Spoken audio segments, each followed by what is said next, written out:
హల్లెలూయా. లూకాసు వార్త 1వ అధ్యాయం. జగమెరిగిన వచనాలే, ఈ సీజన్లో కంటత పెట్టే వచనాలే, సండే స్కూల్ పిల్లలు కూడా కంఠోపాఠంగా అప్పచెప్పే వచనాలే. మరి కాసేపు వాడికి ఇప్పుడు పేరేపని వచ్చింది, వాడు రాడు.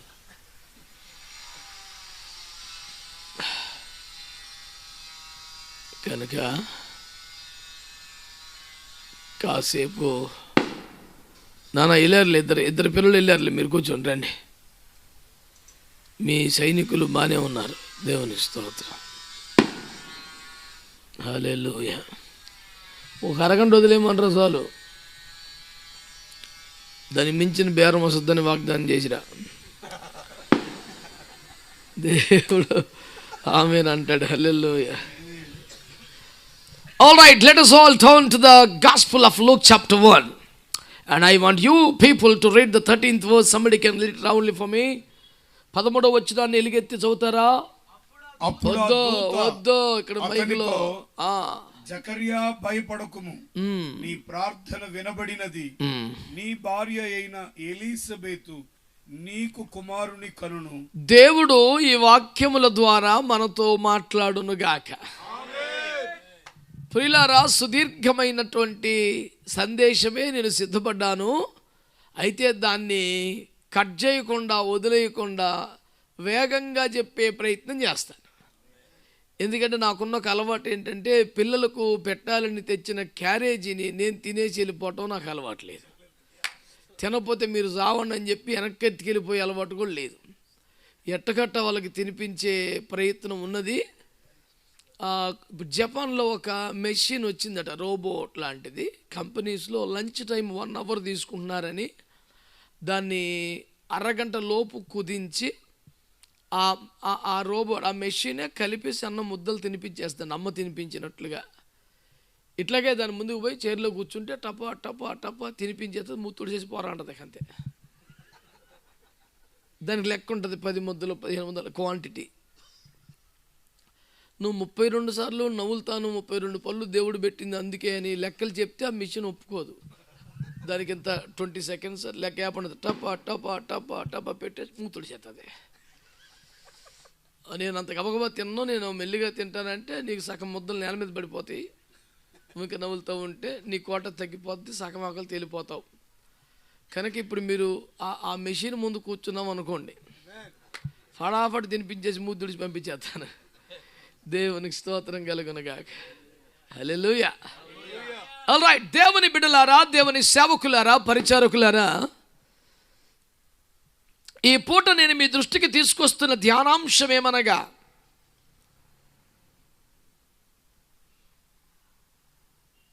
మరణానికి కూడా భయపడిన దైవజనుడు దేనికి భయపడుతున్నాడు? ఈ మాట ఎవరికి చెప్పారు? గబ్రియేల్ అనే దూత. మీరంత సింపుల్గా జకర్యా అనేసారు, కానీ ఆ పేరుని అంత అంత అంత ఏకవచనకి అంత సింపుల్గా పలికేసేంత ధైర్యం చాలని క్యారెక్టర్ అది కదా. బైబిల్ మనం ఓన్ చేసుకుంటాం కనుక మన అయ్యగారే అన్న భావం నుండి ఆ చనువుతో మన తండ్రి లాంటోడే కదా అని మనం మాట్లాడటమే తప్ప మనకేం తక్కువ గౌరవం లేదు కదా. వారి మీద ఇంకాస్త గౌరవం పెరగాలని నా ప్రయత్నం తప్ప మిమ్మల్ని తప్పు పట్టాలనే ఉద్దేశం కూడా కాదు నిజానికి. ఎందుకంటే ఆయన ఎంత గొప్ప దైవజనుడు అంటే, 7వ వచనం ప్రకారం వృద్ధులైపోయారట. నన్ను చూడండి, మీరు పద్దాక చదవకండి బైబిల్ లేక, లోకాసోతి ఇదే ఫస్ట్ చూస్తాం. మరి పద్దాక ఎత్తుక్కోవటం కాదు. ఏమండి, అది పాత నిబంధన అమలులో ఉన్న కాలమే కదా, జకర్యా గారు సేవ చేస్తున్న సమయం. అంటే యాజకుడు యాజకత్వ పనికి ఎప్పుడు అనుమతించబడతాడంటే 30 ఇయర్స్కి లెక్క. 30 ఏండ్లకు అతను యాజకుడై ఎఫోదును ధరించి లోపలికి వెళ్ళాలంటే 25 ఏండ్లకు పరిచారకు రావాలి. అహరోను చేతికి 2 కుమారుల చేతుల కిందకి మొదట వారు యెహోవాకు యాజకునగునట్లుగా నీకు పరిచర్య చేయవలను. అది 5 ఇయర్స్ పీరియడ్ ఉంటుంది. ఈ 25 ఏళ్ళలోపు ఏం చేయాలి? అస్సలు పాలెంలో నుంచి దాటి వెళ్ళకూడదు. ఎక్కడ మజిలీ చేసినా మొదట ఏం చేయాలి? గుడారాన్ని వేసి దాని చుట్టూ లేవీల పాలెం వేసుకొని ఆ తర్వాత ఇశ్రాయేలు పాలెలు కట్టుకోవాలి. దిక్కుకు 3 గోత్రాలు చొప్పున 12 గోత్రాలు ఉండాలి. ఒక గోత్రం తీసేస్తే 11 కదా అనుకోవద్దు. 2 గోత్రాలను అర్ధ గోత్రాలుగా చేసి 12 సెట్ చేశాడు. అది సండే స్కూల్ పాయింటే. నేనేమంటున్నానంటే వీళ్ళు ఎప్పుడు కూడా గుడారం చుట్టూతే ఉండాలి. గుడారంలో జరుగుతున్న విషయములు చూస్తూ పెరగాలి తప్ప పాలెములో జరుగుతున్న వ్యవహారాలు చూస్తూ పెరగటానికి లైసెన్స్ లేదు. అందుకనే సేవకుల పిల్లలు ఒక రెసిడెన్షియల్ కాలేజీలో వేస్తామంటే ఏడుస్తాను, చాలా బాధపడతాను. ఏమట్లా పంపించబాకండి అని వాళ్ళకి ఆజ్ఞాపించే స్థాయి లేదు కదా. సలహా ఉచితం కాబట్టి వారు కోరుకోకపోయినా ఇవ్వలేం కదా. కనుక చాలా దుఃఖం వస్తుంది నాకు. ఏదైనా మంచి ప్రెస్టీజియస్ ఎడ్యుకేషనల్ ఇన్స్టిట్యూషన్ వేస్తే మంచి చదువు వస్తుంది, తెలివితేటలు వస్తాయి, కానీ సేవ రాదు కదా. వాళ్ళు పాలెములో సంగతులు చూస్తూ పెరగకూడదు, గుడారములో సేవ చూస్తూ పెరగాలి. పాపం చేసిన వాళ్ళందరూ వచ్చి పశ్చాత్తాపడుతున్న వారి కోసం అపరాధ పరిహారార్థ బలి, ప్రాయశ్చిత్తార్థమైన బలి, సమాధానార్థమైన బలి, ఇలాంటివి దహన బలులు ఏవో చేస్తూ ఉంటే ఆ వధించబడుతున్న తీరు, శుద్ధీకరించబడుతున్న తీరు, ప్రోక్షింపబడుతున్న తీరు, అర్పించబడుతున్న తీరు, ఇలాంటివి వాడు రాటకలేదు లైసెన్స్ అడిగి. కానీ ఆడుకుంటూ తింటూ అటు తిరుగుతూ ఇయే చూస్తూ పెరగలాడు. వాడు 25 ఏళ్ళకి వస్తాడో 30 ఏళ్ళకి వస్తాడో ఆయన ఇష్టం. కానీ ముందైతే చూడండి, ముందండి మన సేవా అనుభవాలు, సేవా శ్రమలు చూస్తూనే మన బిడ్డలు పెరగాలి. అది చాలా అవసరం సేవకని. అంటే మనం పెద్దగా ప్రయత్నించకుండానే సేవా హృదయం వస్తుంది అనేది నా విశ్వాసం. సేవా నాలెడ్జ్ బైబిల్ కాలేజీలో కూడా వస్తుంది. సబ్జెక్టు మరొక చోట కూడా వస్తుంది. సేవా హృదయం ఈ అనుభవాల్లో పెరిగితే వస్తుంది. అందుకనే ఇది మా వ్యక్తిగత అనుభవం. మాకు ఈ వాక్యాలు తెలియదు, ఉపదేశం తెలియని కాలంలో మీ చిన్నతనంలో ఏలూరు మా తాతయ్య గారు వాళ్ళది, ఇక్కడే భూములు ఆస్తులు. అప్పట్లో ఏలూరు మొత్తానికి ఉన్న 10 మంది జమీందారులు ఒకరుగా ఉండేవారట. బాగానే ఇల్లులు, భూములు, కార్లు, ఇవన్నీ పొలాలు ఉండేవి. మేము కూడా ఎప్పుడు ఏలూరు రావాలని, ఎక్కడ పోవాలన్నా తాతయ్య కారు పంపించేవారు, వచ్చేవాళ్ళం. అట్లుండేది పరిస్థితి. తోటలు, పొలాలు, పాలేర్లు, గేదెలు, ఈ వ్యవహారం. అయితే మా అమ్మగారికి నాన్నగారికి తాతయ్య గారు పెళ్లి చేసి సరిగ్గా వారం రోజులు, 1 వీక్ ఏలూరులో ఉంచి సరిగ్గా 7 రోజులకి కారు ఎక్కించుకొని మిమ్మల్ని ఒక చోట తీసుకెళ్తాను, ఎక్కండి రా అన్నారట. తాతయ్య గారు ముందు కూర్చున్నారు, డ్రైవర్ ఉన్నారు, వెనకాల మమ్మీ డాడీ కూర్చున్నారు. పెళ్ళై వారం, సరిగ్గా 7 రోజులు. ఏలూరుకి 37 కిలోమీటర్ల దూరం ఉన్న కామవరపు కోట అనే ప్రాంతానికి తీసుకొచ్చి రోడ్డు పక్కనకి ఇల్లు చూపించి, మీకోసం ఇది కొన్నాను నాన్న, ఇక్కడుండి సేవ చేసుకోండి దింపి వెళ్ళిపోయారంట. ఎప్పుడు చూడలా, ఏం తెలీదు, మీకు కావాల్సినవి ఎందులో ఉన్నాయి, కొన్నాను మీకోసమే, ఇక్కడుండి సేవ చేసుకోండి కొడుకు అని వెళ్ళిపోయారు. ఇంకా కాలం ఆ నడిపింపు ఆ క్రమం మేము సిద్ధపడలేదు. అదేంటి మాకు ముందు చెప్పాలి, అంత సీన్ ఉండదు కదా. వాళ్ళు దిగి చెయ్యి ఊపితే వెళ్ళిపోయింది కారు. మేము 3 అక్కడ పుట్టాం. నేను ఆఖరివాణ్ణి. ఇప్పటికే పల్లెటూరు అది కామరపాట. 72లో ఏముంటుంది?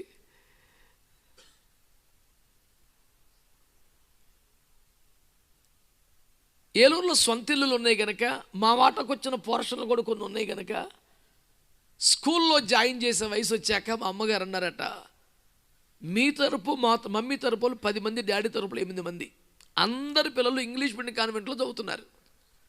మన పిల్లలు ఒక్కడే ఇక్కడ ఉన్నారు. మనకి ఎలాగో సొంత ఇల్లు ఉన్నాయి కదా. ఏలూరులో ఒక ఆయాన్ని పెట్టి, ఒక పెద్ద మనిషిని పెట్టి పిల్లల్ని పెడితే చదువుకుంటారు. మనం వెళ్ళొద్దాం, వాళ్ళు తెచ్చుకుంటా ఉందాం.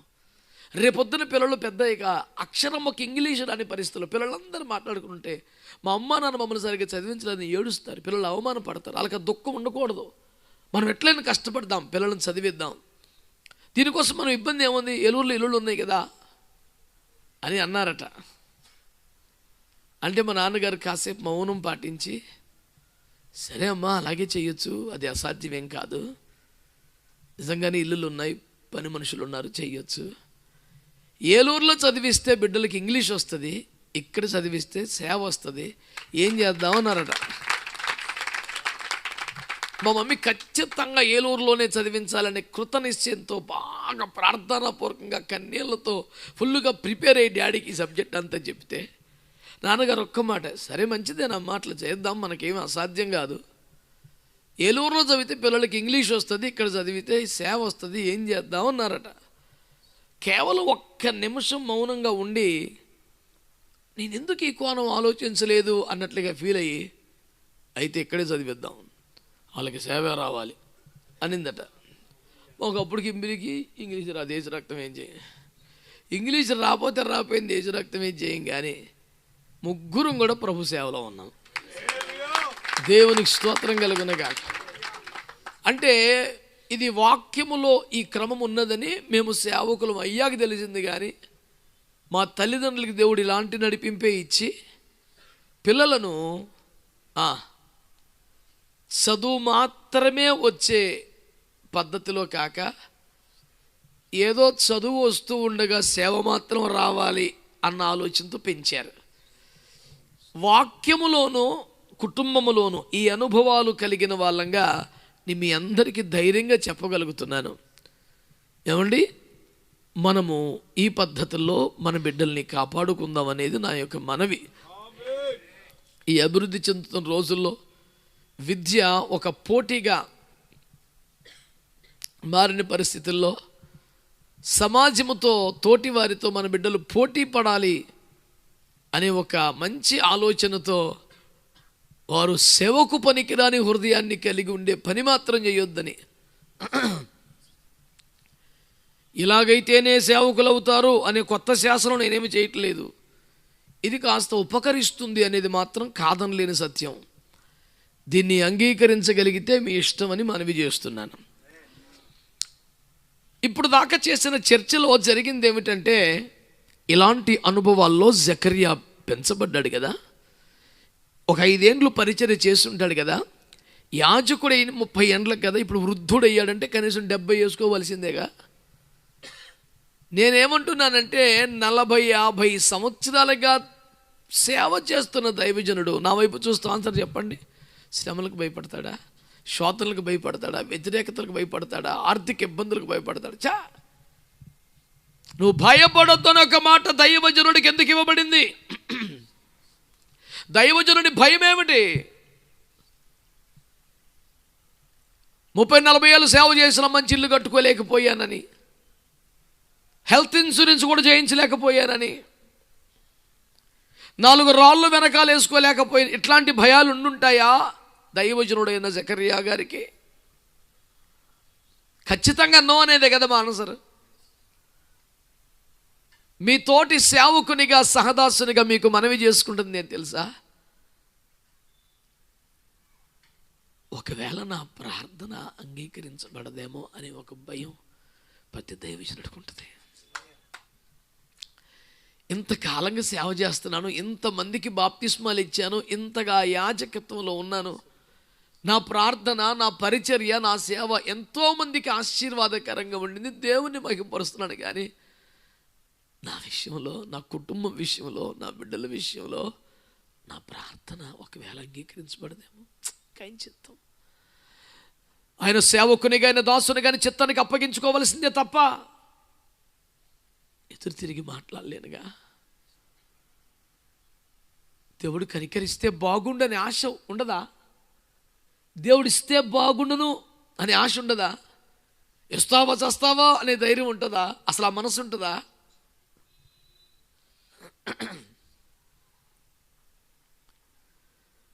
కల్లో లోపల ఒక చిన్న భయం ఉంటుంది.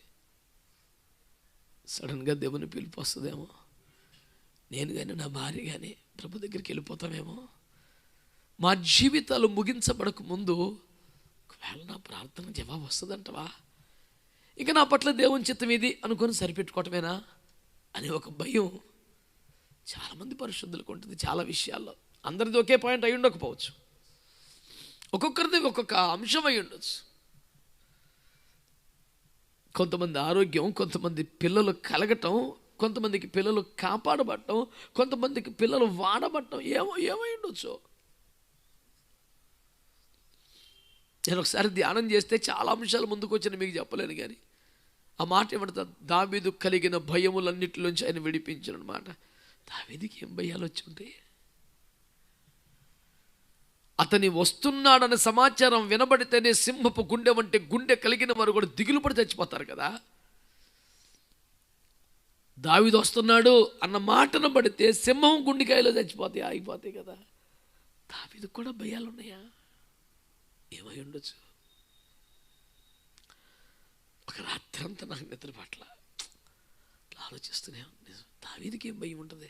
ఎవడికి భయపడతాడు దావీదు అసలు ఏంటి మాట ఆలోచిస్తుంటే, అభిషక్తులకు కూడా, పరిశుద్ధులకు కూడా, వాడబడుతున్న వాళ్ళకు కూడా కొన్ని భయాలు ఉంటాయి. అవి వారి పరిధిలో లేని విషయాలు. ఆజ్ఞాపించడానికి అవ్వదు, యేసు నామములో అంటాక అవ్వదు. అక్కడ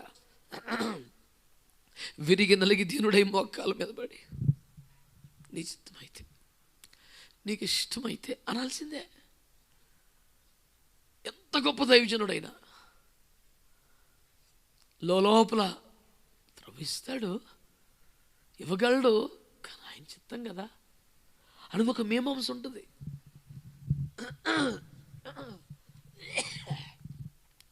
అలాంటి ఒక మంచి దైవజనుడు ఆయన దగ్గరికి గబ్రియల్ అనే వర్తమానికుడు దూత వచ్చి అంటాడు, జకర్యా భయపడకు. ఏంటి ధైర్యం తెచ్చుకోవాల్సింది?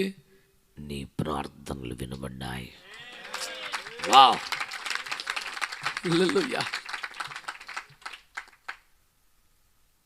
నీ ప్రార్థనలు వినపడ్డాయి, భయపడకు.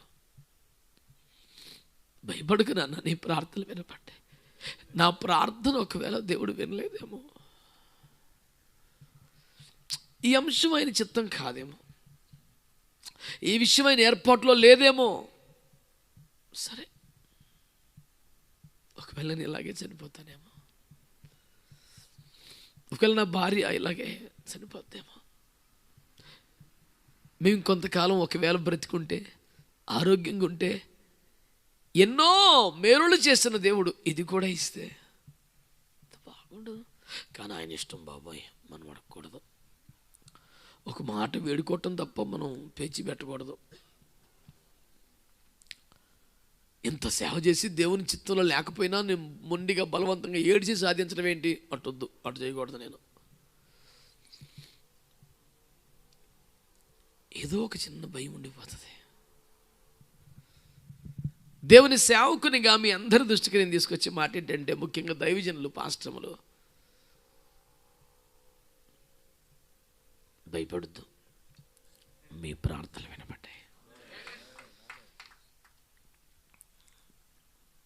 ఈ డిసెంబర్ మాసంలో నేను ఏ కోడికలో వాక్య పరిచర్య చేయవలసి వచ్చినా, అది సేవకుల కూటమైనా, అది ఐఎఫ్జి అయినా, చివరికి పెళ్ళైనా యేసు రక్తం ఇచ్చి,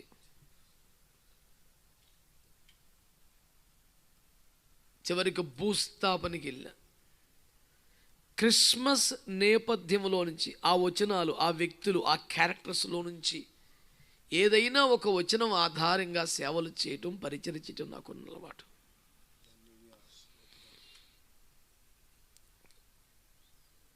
ఇదొక స్పెషల్ సీజన్ అని ఈ వాక్యాల మీద అందరూ మనసు పెడతారు కనుక, వాళ్ళు ఏ వాక్యాల మీద మనసు పెట్టి దాన్ని టైంపాస్గా, ఆచారంగా, పండగగా చేసుకుంటూ ముందుకు వెళ్ళిపోతున్నారో, ఆ వాక్యాల ద్వారానే ఒక ఉపదేశం, ఒక నడిపింపు, ఒక తేవాలని ఒక చిన్న ప్రయత్నం చేస్తుంటాను.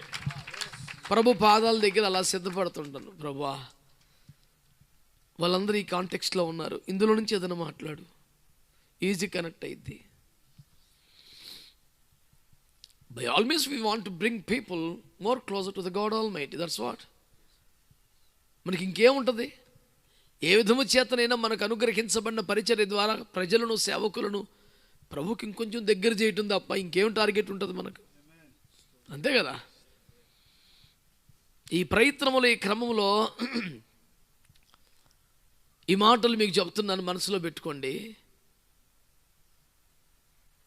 మీ ప్రార్థనలు వినబడ్డాయి. ఆమేనండి. అయితే దీన్ని ఎలా చెబుతాను అంటే ఈ స్టేట్మెంట్ అంతా మనసులో పెట్టుకోండి, అవసరమైతే పేపర్ మీద కూడా పెట్టుకోండి మీకు కావాలంటే.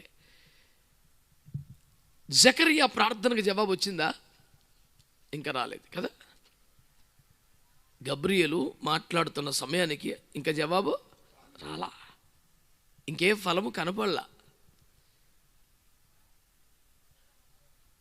కానీ నీ ప్రార్థనలు వినబడ్డాయి అనే మాట అయితే వచ్చింది.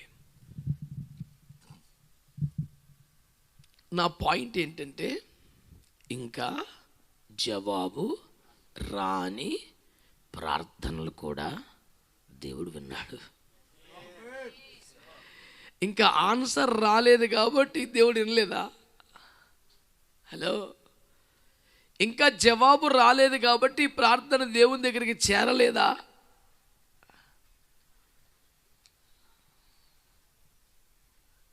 దేవుని వాక్యం మాట్లాడుతుంది, ఇంతింత అక్షరాలతో పెట్టుకో.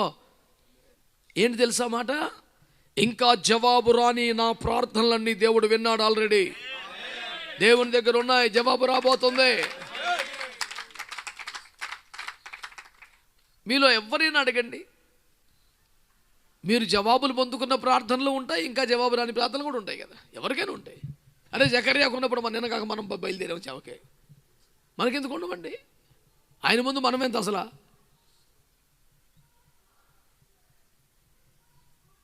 ధైర్యంగా మనం సంఘం ఎదుట అన్యుల ముందు నిలబడి దేవుడి విషయంలో ప్రార్థన చేసి అద్భుతం చేశాడు, ఆయన ప్రార్థనలు ఆలకించే దేవుడు అని ధైర్యంగా చెప్పగలిగినవి ఉన్నాయి. ఇంకా జవాబు రాలేదు ఏంటని గదిలో పడి రహస్యంగా ఏడిచేవి కూడా ఉన్నాయి. దైవ సేవకులారా, దేవుని పరిచారకులారా, ఇంకా జవాబు రాని ప్రార్థనలు కూడా దేవుడు విన్నాడు. దేవుని సన్నిధిలో అవి ఉన్నాయి. ఈ విషయంలో ఎవరు సందేహపడనక్కర్లేదు. అయితే ఈ జవాబు రాని కాలం అనే ఒక ఫ్రేజ్ ఉంది కదా, జవాబు రాని కాలం, ఇంకా జవాబులు పొందని కాలం, దాన్ని మనం ఎలా చూడాలి? ఒక 3 కాలాలు చెప్తాను మీకు. నేను అక్కడే ఉన్నాయి, బైబిల్ అంతట్లోకి వెళ్ళకుండా. 20వ వచనంలో గబ్రియేలు గారు ఒక మంచి ఉపదేశం చేశారు. చూడండి 20వ వచనం.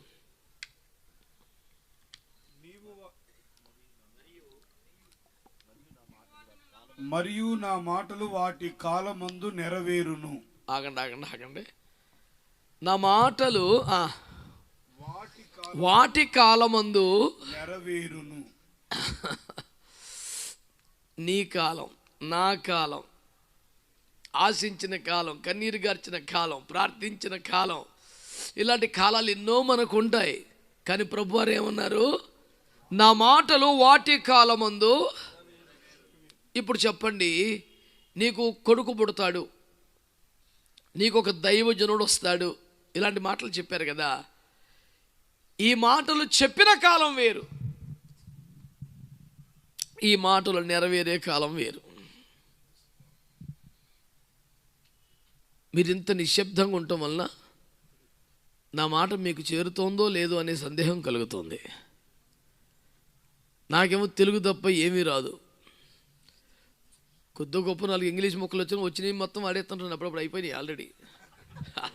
మరి ఒక్క పదం కూడా రాదని చెప్తే అది అబద్ధమే. వచ్చిన కాడికి చెప్పేసి ఆల్రెడీ. ఇక నికారసుకు వచ్చినాయన్నీ తెలుగే. మీరు సైలెంట్గా ఉంటే మరి నాకు గాబరు చేస్తుంది ఇప్పుడు. హల్లెలూయా. ఈ మాట దయచేసి తీసుకోవాలి మీరు. ఈ మాటలు మైండ్లో పెట్టుకోండి. మనము ప్రార్థించిన కాలం అనండి. రెండోది ఆయన వాగ్దానం చేసిన కాలం. మూడవది అవి నెరవేరే కాలం. ప్రతి వారికి 3 కాలాలు అర్థమైతే టెన్షన్ ఉండదు. బీపీ పెరగదు, అసలు బీపీ పెరగదు.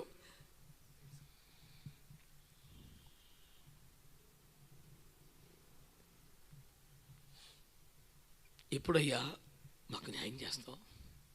ఎందుకు ఇలా చేసావు? ఇలాంటి పాట రాయలేమేక మనం. ఇక రాయమా పాట. ఎందుకంటే మనకు క్లారిటీ వచ్చేసింది. నేను ఆ పాటను తప్పు పట్టడం లేదు. అలాంటి మాటలు కీర్తన గ్రంథంలో ఉన్నాయి. పరిశుద్ధులు అభిషిక్తులు రాశారు అవి. ఆ పాటలకు బైబిల్ గ్రంథంలో చోటు ఉంది. దేవుడు యాక్సెప్ట్ చేసిన పాటలు అవి. నేను ఎవరిని విమర్శించే ఉద్దేశంతో చేయట్లా. ప్రతి వ్యక్తికి అలాంటి సంఘర్షణ కాలం ఒకటి ఉంటుందని మనకు అర్థం అవడానికి రాయబడ్డ కీర్తనలు అయి. నేను దుందుడుగా మాట్లాడటం లేదు, అర్థమైందా? కానీ ఆ పాట రాసిన వాళ్ళు దాని తర్వాత పాట చూస్తే నువ్వు ఇలా చేసావు నాకు ఇప్పుడు అర్థమైందని రాశారు. ఇప్పుడు ఆసాపు కీర్తనే ఉందండి. ఆయన ఏమన్నాడు? నేను నిర్దోషుకుంటాం వేస్ట్, పరిశోధించడం వేస్ట్, నేను చేతులు కట్టుకోవటం వేస్ట్, నేను మళ్ళీ సినిమాకి వెళ్ళిపోతా, నేను ఏదో ఒక పని చేస్తా, ఆడికే కలిసి వస్తుంది, ఈ సందారు రావాలి తినాలనేట, నేను దొంగ టికెట్లు అమ్ముతా, ఏదో బీపీ వచ్చేసింది.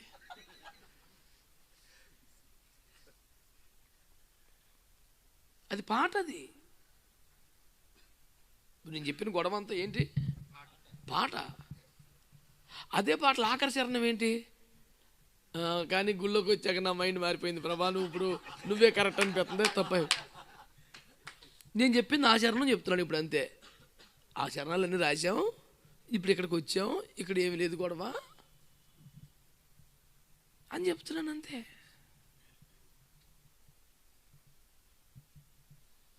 ఒకప్పుడు ఆ చరణాల్లో ఉంటిమి, ఇప్పుడు ఇక్కడికి వద్దామంటున్నాను, అంతే.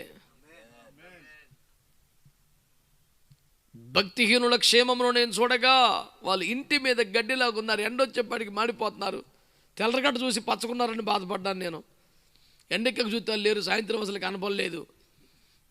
నాకు ఫుల్ క్లారిటీ వచ్చేసిందని ఆఖరి చరణం చెప్తున్నాను ఇప్పుడు మీకు నేను. మనము ప్రార్థించిన కాలం ఒకటి ఉంటుంది. ఆయన ఎప్పుడో ఇష్టమైనప్పుడు దర్శించి, నన్ను భయపడకు, నేను విన్నాను, ఇస్తానులే అని వాగ్దానం చేసే కాలం ఒకటి ఉంటుంది. ఇంత చేసి వాగ్దానం చేశాక కూడా వాగ్దానం చేసిన కాలమే పొందుకునే కాలం, ఇది నెరవేరే కాలం ఇంకొకటి ఉంటుంది.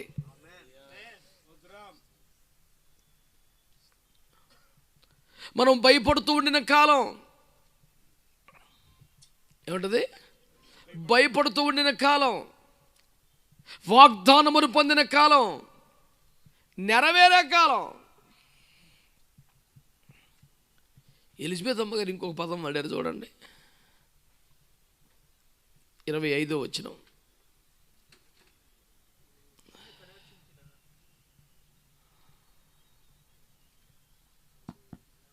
నన్ను కటాక్షించిన దినములలో ప్రభు ఇలాగున చేసినను కొని 5 నెలలు ఇతరుల కంటబడకుండెను. స్తోత్రం అంటలేదుగా? హల్లెలూయా. ఎలిజబెత్ అమ్మగారు జోడించిన పదం ఏంటంటే, ప్రభు నన్ను కటాక్షించిన దినములు. ఆమేనండి. ఇవన్నీ మనకు అందరికీ ఉంటాయి సార్. మనము భయపడుతూ బ్రతికిన దినాలు మనకున్నట్టే వాగ్దానముల చేత బలపడ్డ దినాలు ఉంటాయి. ఈ వాగ్దానములు నెరవేర్తే దినాలు ఉంటాయి. అప్పుడు మనం అంటాం, ప్రభు నన్ను కటాక్షించిన దినములు నాకు వచ్చాయి. నీకు శ్రమందున దినాలుంటే, నువ్వు దుఃఖపడిన దినములుంటే, భయముతో బ్రతికిన దినములుంటే, ఈ నిందలు అవమానములు బాధల చేత దుఃఖపడ్డ దినములుంటే, నీకు వాగ్దానము చేయబడే దినం ఉన్నట్టే, అవి నెరవేరే దినం వచ్చినట్లే ప్రభువు కటాక్షము పొందిన దినములని ధైర్యంగా చెప్పే రోజులు కూడా వస్తాయి. హల్లెలూయా. నువ్వు భయపడుతూ ఉన్న కాలమంతటిలోను, వాగ్దానములు పొందిన కాలములో, నెరవేర్చిన కాలములోను, కటాక్షించిన దినములలోనూ, ఈ అన్ని కాలములలోనూ నువ్వు చేయవలసిన ఏకైక పని, ఈ కాలాలు మారుతున్నాయిగా. భయపడిన కాలం, వాగ్దానం పొందిన కాలం, నెరవేరిన కాలం, కటాక్షం అనుభవించిన కాలం, ఈ కాలాలు మారుతున్నాయి. ఈ అన్ని కాలములలో మారకుండా చేయవలసింది ఒకే ఒకటి, ప్రార్థన. అప్పుడు ఇప్పుడు చేతనే ఉండాల. ఏది? భయము గుప్పిట బతుకుతున్నప్పుడు చేయాలి, వాగ్దానం వచ్చినప్పుడు చేయాలి, నెరవేరినప్పుడు చేయాలి, కటాక్షమును ఆస్వాదిస్తున్న కాలములో కూడా. సో అన్ని కాలములలో కంటిన్యూ చేయవలసిన ఒకే ఒక్క వ్యవహారం ఏంటంటారు మనకి? అదొక్కటే. దాని మీద మనం ఫోకస్ అయ్యి దాన్ని మాత్రం మెయింటైన్ చేసుకుంటుంటే, ఏమంటే పరిస్థితులు మారుతున్నాయి, వయసు పెరుగుతోంది, ఆరోగ్యం తగ్గుతుంది, నిందలు పెరుగుతున్నాయి, పెదవి విరుపు మాటలు వినబడుతున్నాయి, రకరకాలు వచ్చినాయి. అయినా కంటిన్యూ చేయవలసింది ఒకే ఒకటే. అంటలేదుగా మీరు? అందుకే మనం ఆ పాటను ఎక్కువగా పాడుకుంటాం. ప్రార్థనే నా ప్రాణము. ప్రార్థన ప్రాణం అయిపోవాలిక. చిన్నప్పుడు, పెద్దప్పుడు, మధ్యప్పుడు, అన్నప్పుడు ప్రాణమైతే ఉందిగా. సో ఉన్నంత వరకు ప్రార్థన ఉండాలనే భావన కదా దైవజనుడు ఆ మాట రాయటం. విసుగక నిత్యము ప్రార్థించమన్నావు, నీ సన్నిధిలో ప్రార్థించే కృప నిమ్ము. ఎప్పుడు కంటిన్యూ చేయవలసింది అదే కదా, ఎప్పటికి ఉండాల్సింది అదే కదా. అంచేత ప్రియులారా, లైఫ్లో భయపడిన కాలం ఉంటుంది, వాగ్దానం పొందిన కాలం ఉంటుంది, నెరవేరే కాలం ఉంటుంది, కటాక్షింపబడిన కాలం ఉంటుంది. ఏ కాలమైనా మనకు మటుకు అన్నింటి కాలాలు ప్రార్థించే కాలమై ఉండాలి. ఆ ఒక్కదాని కన్ఫైన్ అయితే చాలు. మనం ఒక్కొక్క కాలంలో ఒక్కొక్కలాగా మనం మారొద్దు. ఆ కాలం ఏదైనా పరిస్థితులు, అన్ని ఫ్రేజులు అందరి లైఫ్లో వస్తూనే ఉంటాయి. కామన్ అది. It's a spiritual journey. We need to face all these things. ఇందులో మనం అవాయిడ్ చేయడానికి, ఎస్కేప్ కొడతాకేం ఉండదు. ప్రార్థన చేసుకుంటూ ఉండాలి. దేశ కాలమాన పరిస్థితులు ఏవైనా, నా వ్యక్తిగత జీవన కాలగతులు ఎట్లున్నా, ఇవన్నీ నాకు మాత్రం ప్రార్థనా కాలముగా ఉండిపోవాలి అని ఫిక్స్ అయిపోతే నీకు తిరిగి ఉండదు. యేసు రక్తం వేచి. హల్లెలూయా. భయపడిన కాలం, వాగ్దానాలు వచ్చింది. ఈ రకరకాల కాలాలు ఉన్నాయిగా. ఈ కాలంలో మనం ఏం చేయాలి? మరి ఏం చేయాలి అనే మాట కోసం కొన్ని మాటలు జోడిస్తున్నాను. ప్రార్థనే చేయాలి. ఈ ప్రార్థించుచున్న వాడి జీవనం, కొన్ని మాటలు నేను జ్ఞాపకం చేస్తాను. దాదాపు చివరికి వచ్చేసాం మనం. నా హృదయంలో దైవజనులకు హ్యాపీ క్రిస్మస్ అని ఆనందపడదగిన ఒక శుభ సమాచారం ఏదైనా ఉంటే అది ఇదే, నీ ప్రార్థనలు వినబడ్డాయి. That's what the good news I brought from the feet of almighty. దేవుని పాదాల వద్ద నుండి మోసుకొచ్చిన శుభవార్త అదే. yes, I came with a message from the throne room of Almighty. అందులో సందేహం లేదు. అది ఇదే, నీ ప్రార్థన వినబడింది, భయపడకు. ఏం బెంగెట్టుకో. అది చర్చ, అది మినిస్ట్రీ, అది ఫ్యామిలీ, అది లైఫా, ఫినాన్సా, వాట్ ఎవర్ ఇట్ ఈస్, నీ ప్రార్థన వినపడ్డాయి. ఆమేన్. ఈ కటాక్షింపబడు దినములు, నెరవేరు దినములు నీ జీవితంలో వచ్చు గడియ ఎంతో దూరము లేదు గనుక, ఎంతో దూరము లేదు గనుక ఈ లోపు నువ్వు చేయాల్సిన కొన్ని పనులు జ్ఞాపకం చేయటం నా బాధ్యత. 6వ వచనం. వీరిద్దరూ ప్రభు యొక్క సకలమైన ఆజ్ఞల చొప్పునను న్యాయ విధుల చొప్పునను నిరపరాధులుగా నడుచుకొనుచు దేవుని దృష్టికి నీతిమంతులై ఉండిరి. అసలు వాళ్ళ రేంజ్కి దశింభాగానికి వచ్చే పరిస్థితి ఉందా మన బతుకి? ఏంది అసలు వాళ్ళ రేంజ్? అసలు ఒకటా రెండా అండి? సకలమైన ఆజ్ఞల చొప్పులు నడుచుకొనుచు న్యాయ విధులను అనుసరించుచు నిరపరాధులుగా బతుకుతూ. అసలు ఏ పదం కూడా సెట్ చేసి వస్తలేదు బతుక్కి.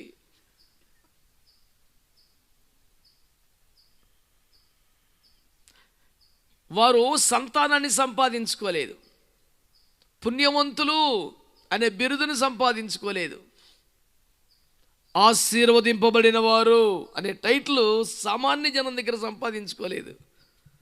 కానీ మంచి సాక్ష్యం సంపాదించుకున్నారు. మన ప్రార్థనలకు జవాబులు వచ్చేలోపు, వాగ్దానాలు పొందేలోపు, నెరవేరే లోపు, కటాక్షింపబడి దినములు వచ్చేసాయి అని స్తుతిగీతం పాడే లోపు ఇంకా సంఘం సంపాదించుకోలేదా? మందిరం సంపాదించుకోలేదా? జనములను సంపాదించుకోలేదా? వారసుని సంపాదించుకోలేదా? నేను ఒక మాట అంటాను, అటన్నిటిని ప్రభు చేతులకు వదిలేసి నువ్వు సాక్ష్యం సంపాదించుకో. నువ్వు జనములను సంపాదించుకుంటావు, స్వాస్థ్యమును సంపాదించుకుంటావు, సంఘమును సంపాదించుకుంటావు, తప్పకుండా శ్రేష్టమైన ఏవులను జ్యోతిర్మయుడికి తండ్రి వద్ద నుండి సంపాదించుకుంటావు. అవన్నీ ఆయన చేతులు పెట్టేసి దృష్టి దేని మీద పెడదాం? సాక్ష్యమును సంపాదించుకోవాలి. ఆమేన్ గట్టిగా. ఒకవేళ ఈ రోజు వరకు నీ కుటుంబ సభ్యులే, నీ ఇంటి వాళ్ళే నీ గురించి మంచి సాక్ష్యం చెప్పే పరిస్థితి లేదా? ఏదాడు తెప్పలాడు పడుతున్నాడు లేండి, ఏదో మరి చేసి సేవ చేసుకుంటున్నాడు, ఈ పాటి మొక్కే మన గురించి పలికారా? సేవ చేస్తున్నాడు కానీ వాడు మరి అనే పరిస్థితి ఉందా?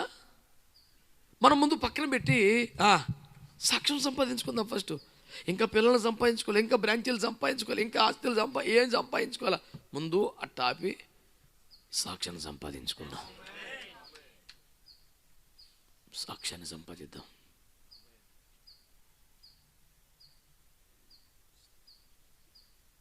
ఈ విషయాన్ని మీరు సీరియస్గా తీసుకోగలరా? ప్రభు యొక్క సకలమైన ఆజ్ఞల చొప్పున, ధర్మశాస్త్రం యొక్క న్యాయ విధుల చొప్పున నిరపరాధులుగా, నీతిమంతులుగా, వామ్మో సాక్ష్యం సంపాదించుకుందాం. మనం ఎప్పుడు చచ్చిపోతామో తెలియదు, రాకడ ఎప్పుడో మనకు తెలియదు. ఈ రెండు గ్యారెంటీలు లేవు మనకి. తారీఖు చెప్పే పరిస్థితి లేదు. మరి ఈ పరిస్థితుల్లో హనోకు కొనిపోబడక మునుపతని యెహోవాకు లేక దేవునికి ఇష్టుడని సాక్ష్యము పొందెను అనే మాట ఉందిగా. ఇప్పుడో మనకు తెలియదు, మరి సాక్ష్యం పొందాలిగా.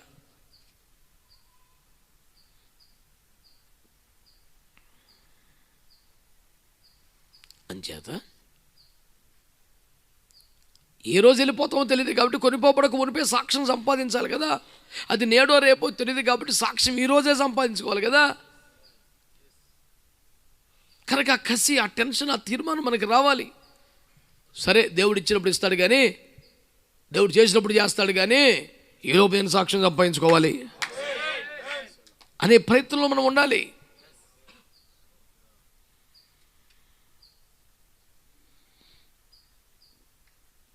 ఈ లోపు మనము సాక్ష్యమును సంపాదించుకోవాలి అనే మాటను తీవ్రంగా తీసుకుంటూ ఇంకొంచెం ముందుకెళ్తే, జకరియా 8వ వచనం ప్రకారం తన తరగతి క్రమము చొప్పున అనండి, అతడు దేవుని సేవ చేయడానికి ఆలయానికి వచ్చాడు కదా. ఎలా వచ్చాడట? ఆ పై వచనంలో అబీయా తరగతిలో అని చెప్పి రాసుకొచ్చాడు 5వ వచనంలో. సరే, నా వైపు చూస్తే కదా నేనేమన్నా చెప్పగలుగుతాను మీకు కదా. గమనించండి ఈ మాట, తరగతి క్రమము చొప్పున అనే మాటను నేను ఎందుకు మీ దగ్గర ప్రస్తావిస్తున్నానంటే, ఎంత సేవ చేయాలని ఆశ, ఆసక్తి, భారం ఉన్నా, నేను సేవ చేయలేను బాబు, నాకు ఇప్పుడు ఆరోగ్యం సహకరించట్లేదు అనే బాధ ఉన్నా, నీ తరగతి క్రమం ప్రకారం వెళ్ళాల్సిందే.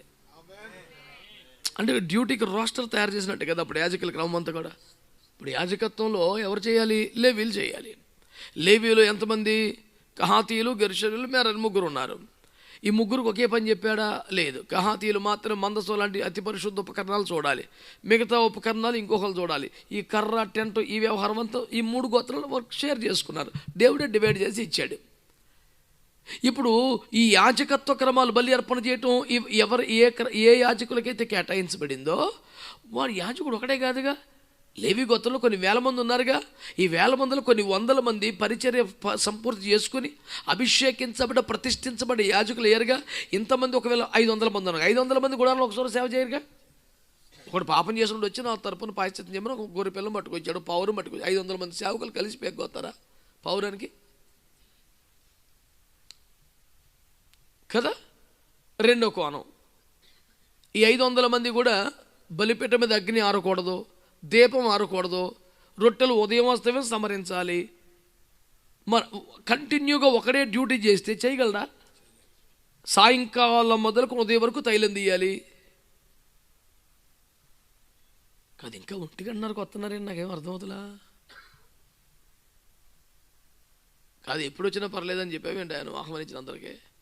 నువ్వెందుకు వెళ్ళిపోతున్నావు? నిన్నేమనలేదు నేను. బాగా అలగటం నేర్చుకున్నారా పాటల్లో? ఎవడేనా?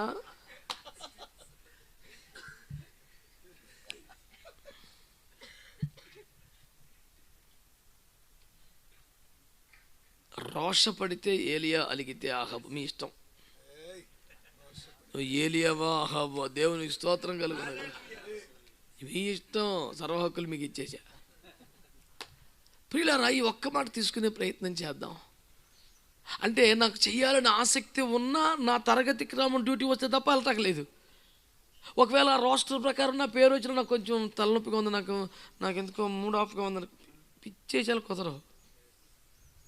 అంటే సేవకుడు ఎంత గొప్పవాడైనా, ఎంత ఆసక్తిపరుడైనా, ఎంత బలహీనుడైనా ఒక క్రమములో సేవ చేయాలి అనే మాట అక్కడ రాయబడింది. అంటే అతడు పిలువబడాలి, ప్రత్యేకించబడాలి, పరిచయం చేయాలి, అభిషేకించబడాలి, పంపబడాలి. పంపబడిన తర్వాత కూడా నియమించబడ్డ సమయం నువ్వు చేయాలి. నేను ఆల్రెడీ అయ్యగారి దగ్గర చాలా కాలం పరిచయం చేశాము, మా తర్వాత మరి సేవ చేసుకుంటున్నా అవ్వదు. అభిషేకించబడి బయటికి వెళ్ళిపోయిన తర్వాత కూడా ఏం చెప్పింది చెయ్యాలా? టైర్లు కొట్టి ఏంటంటే ప్యాచ్ చేస్తాం, వస్తే ఇంకో దగ్గర పెట్టుకుంటాకి.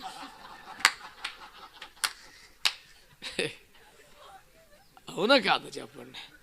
ఉదాహరణ ఏంటి మనకి? ఉదాహరణ ఏంటి ఏమండి? 2 రాజులు 6:15 ప్రకారం దైవజనుడైన అతని పనివాడు. దైవజనుడి పనివాడు కాదు, దైవజనుడైన అంటే అటు ఆల్రెడీ అభిషేకించబడ్డ దైవజనుడైనా తన ఆత్మీయ తండ్రి దగ్గర ఒక పనివాడు మాదిరి పరిచయం చేస్తున్నాడు. Timothy was a successful pastor in those days. అందులో డౌట్ లేదు. 3-4 సంఘాలు అప్పగించాడు. ఎక్కడ ఏలు పెట్టి చూపిస్తా, వంకని పెడతా ఛాన్స్ లేకుండా బెమ్మానంగా పరిపాలిస్తున్నాడు. అట్లాంటి పాస్టర్ గారికి ఉత్తరం రాసి, నమ్మకమైన కుమారుడువైన తిమోతి అని, మంచి మంచి నిజమైన కుమారుడు నువ్వు అని అన్ని సంఘాలకి, అక్కడ ఫిలిప్పీలకి సాక్ష్యం చెప్పాడు, కొరింథీలకి సాక్ష్యం చెప్పాడు. అసలు ఆడు బేబత్సం, వాడికి మించిన వాళ్ళు లేడు. ఇంతమందికి సాక్ష్యం చెప్పి మళ్ళీ ఇంటికి వచ్చి ఉత్తరం రాశాడు, జాగ్రత్త ఉండు. ఓరి నాయన, నీ దగ్గర ఉన్నంతకాలం అట్టగా పేరం తీసావుగా, నమ్మకంగా చేసావు, చేయి మెత్తిమి చేయి పెట్టు, నువ్వు పోసి పంపించి ఇంకా నా పేరం తీస్తావా? అట్టంటాక లేదుగా. నువ్వు క్రీస్తు యేసు యొక్క మంచి సైనికుని వలే నీ తిప్పలు నువ్వు పడగదు, నాతో కలిసి శ్రమ అనుభవించు. ఏంటి? అభిషేకించబడ్డాక, పంపబడ్డాక, 2-3 సంఘాలు చూశాక, ఆ సంఘాల్లో ఫలితం రప్పించాక కూడా నేను అనేది క్రమం. అంటే అది రోడ్లు వచ్చి బ్రేక్, యాక్సిలేటర్ ఇవన్నీ ఒక 60-70 స్పీడ్ అందుకునే వరకే. ఆ తర్వాత కర్లేదక అది అసలు అది సరైన జవాబు చింతలపూడి నుంచి వచ్చింది. దేవునికి స్తోత్రం. అప్పుడు ఇంకెక్కువ కావాలంట. అది 20-10లో స్పీడ్లో ఉన్నప్పుడు కాలుతో కూడా ఆపేయచ్చు. అది ఒక అందుకున్నాకే కరెక్ట్గా ఉండాలన్నీ.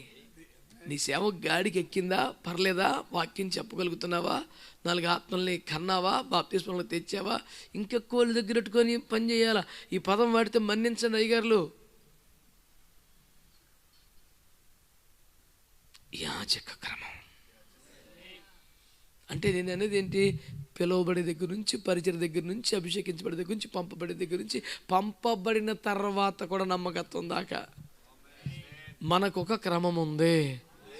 ఉరిమే ఉత్సాహం ఉన్నా ఆగాల్సిందే, లేవలే నీరసం ఉన్నా వెళ్ళాల్సిందే. క్రమం. రాజుకో ఎవరు దేవునికి స్తోత్రం కలుగును. ఎవరికో చెప్తున్నాడు ఏంది రాజుకోమని. అవును, ఒక నేమే నీ గుమ్మలేదురా.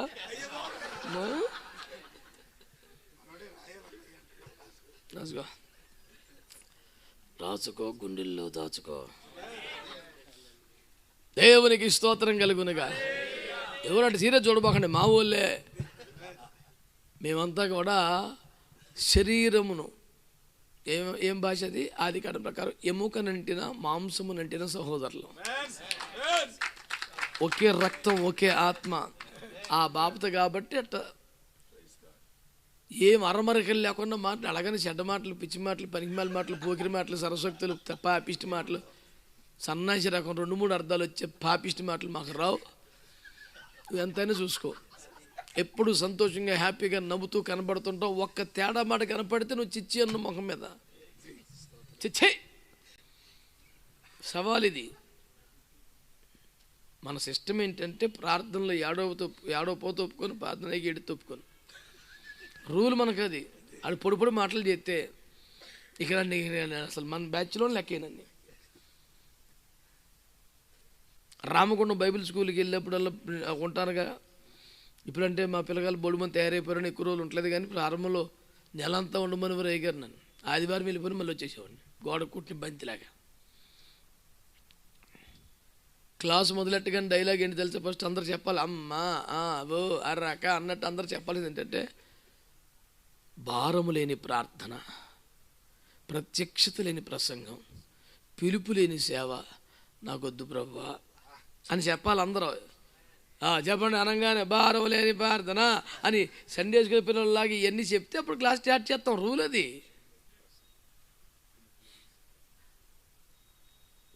ఒక ప్రసంగం చేయాలంటే ప్రభు ఒక ప్రత్యక్షత ఇవ్వాలి, నీకు కనిపెట్టాలి, ప్రార్థన చేయాలా. ఈ లోపు నువ్వు చెప్పబోతే వచ్చిన లాసులు, ఎందుకంటే అది చెప్తే కూడా వచ్చే లాభం లేదు కనుక. నీ నాలెడ్జ్ ఎవడికి కావాలి? జనవుడు అమాయకుడు ఉన్నాడు భూమి మీద. సంఘంలో వినేవాళ్ళందరూ మనకంటే అమాయకులా సార్? మాట్లాడరేమండి? మనకంటే 100 రెట్లు తెలివైన వాళ్ళు, చదువుకున్న వాళ్ళు, మేధావులు ఉంటారు సంఘంలో.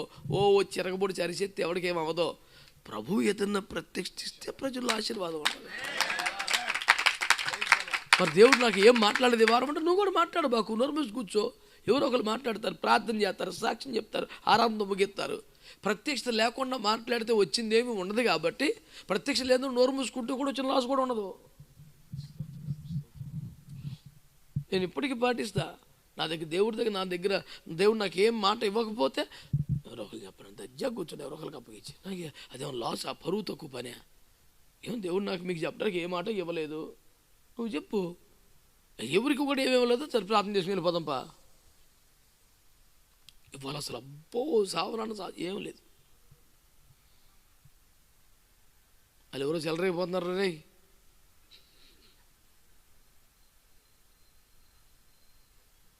కొంచెం ఓర్చుకోండి, కాసేపు వెళ్ళిపోదురు. కానీ బహుశా అన్నం చల్లారిపోతున్నానేమో.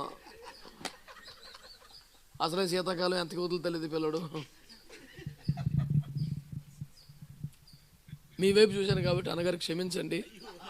ఎందుకంటే వాక్య ప్రకారం ఏకీపించాలి, ఆరాధనలో ఏకీపించలేకపోయా.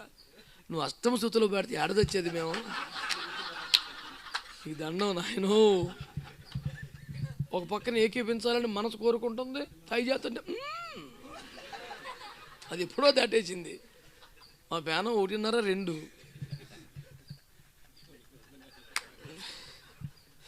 అమ్మో, స్టేజ్ మీద ఉన్న ముగ్గురు అల్లాడిపోతున్నారు ఏకీపించలేక. నేను ఆడు కూర్చొని, నన్ను తప్పించిన దేవా వారిని కాపాడు నాయనా, వాళ్ళు దిగొత్తకలేదు నాయనా, ఏకీపించలేరు తండ్రి, నువ్వే కాపాడుము. మరి ఏం చేసేది? అమ్మో, మొత్తం చీకటి అయిపోతే నాకు.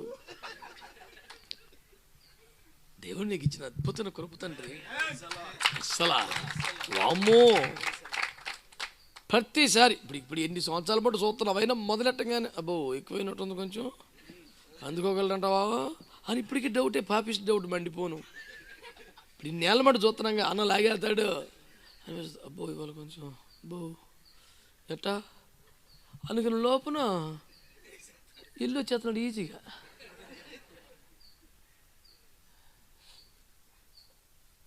తండ్రి నీకు వందనా, ఏ హల్లెలూయా.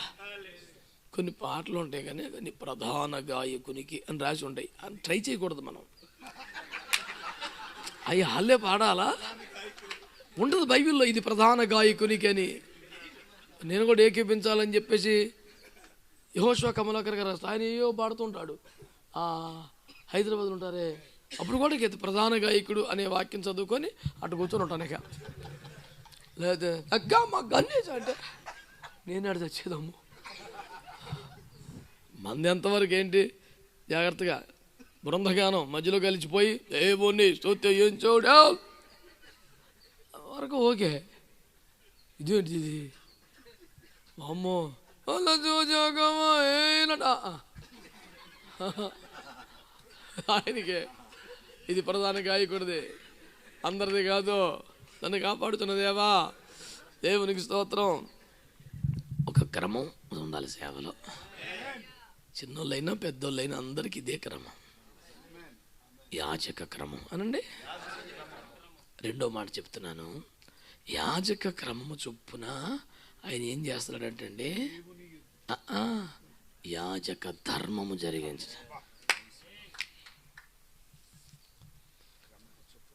యాజక ధర్మం అంటే ఏంటి?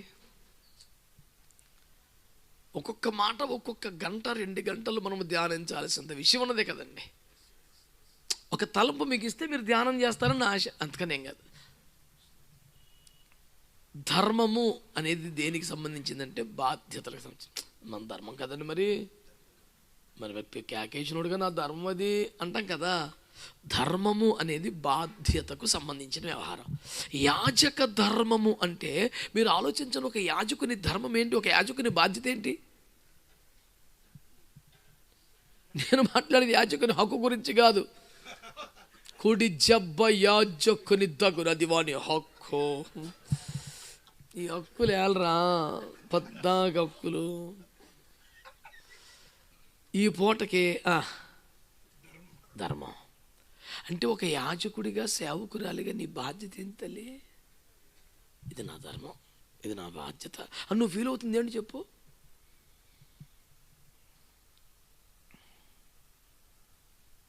సింపుల్గా చెప్పనా, దీపం ఆరకుండా చూడటం, బలిపీఠం దగ్గర ఆరకుండా చూడడం, రొట్టెలు సవరించటం, లోపలికి వచ్చిన బయటికి వెళ్ళిన శుద్ధీకరించుకోవడం, ఎప్పటికప్పుడు ఆగని ధూపం వేయటం, ఇవన్నీ యాజకుని బాధ్యతల కదా. మీరు చెప్పండి, చెప్పాలి. ఏంటి సైలెంట్గా ఉన్నారు?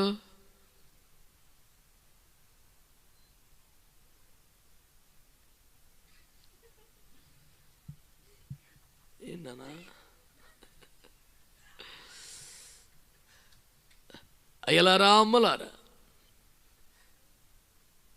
మీరు ధైర్యం తెచ్చుకున్నాడు, మీ తలలు పైకెత్తుకున్నాడు, మీ విడుదల సమీపించి ఉన్నది. ఆమేన్. ఒకవేళ ఫెయిల్ అయితే నేను ఫెయిల్ అవుతున్నాను ఈరోజు కూడా, మీరు కాదు. మీరందరూ పాస్ అయిపోతున్నారు. మీరందరూ పాస్ ఒకటికై నేను ఫెయిల్ అవుతున్నందుకు సంతోషించండి.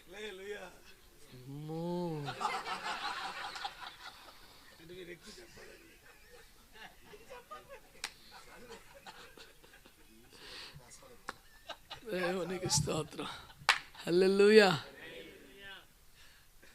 ఏనాటికైనా బాసైత నా నిరీక్షణ గొప్పదే. మీరందరూ పంతం పట్టినా సరే, యాజక ధర్మము అంటే ఏం భావిస్తున్నాం? యాజకుని బాధ్యత. సింపుల్గా మాట్లాడుకుందామా? అసలు బలిపీఠం మీదకి అగ్ని రావాలి. సింపుల్ సూత్రాలు చెప్తున్నాను. బలిపీఠం మీదకి అగ్ని రావాలంటే ఏం చేయాలి?